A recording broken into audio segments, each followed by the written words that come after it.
Mhaswad police ठाण्याने अतिशय तत्परतेने आणि प्रभावीपणे दरोड्याचा गंभीर गुन्हा अवघ्या 4 तासात उघडकीस आणत best detection of the month हा गौरव प्राप्त केलाय। सातारा जिल्हा पोलीस अधीक्षक तुषार दोशी आणि अप्पर पोलीस अधीक्षक सौ वैशाली कडूकर यांच्या हस्ते हा पुरस्कार देऊन पोलीस ठाण्याचा गौरव करण्यात आला।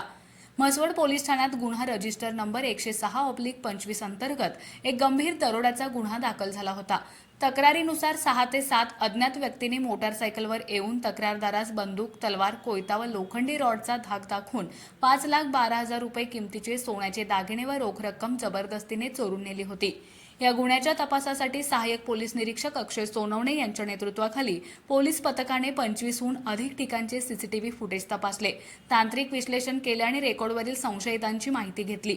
फक्त 4 तासांच्या आत 7ही दरोडेखोरांना अटक करण्यात पोलिसांना यश आले। त्यांच्याकडून संपूर्ण मुद्देमाल जप्त करण्यात आला आहे। या कौतुकास्पद कामगिरीबद्दल सहाय्यक पोलीस निरीक्षक अक्षय सोनवणे व त्यांच्या पथकाला जिल्हा पातळीवरील best detection of the month पुरस्काराने गौरवण्यात आलं। या सन्मानामुळे म्हसवड पोलिसांच्या कार्यक्षमतेचा पुन्हा एकदा प्रत्यय आलाय।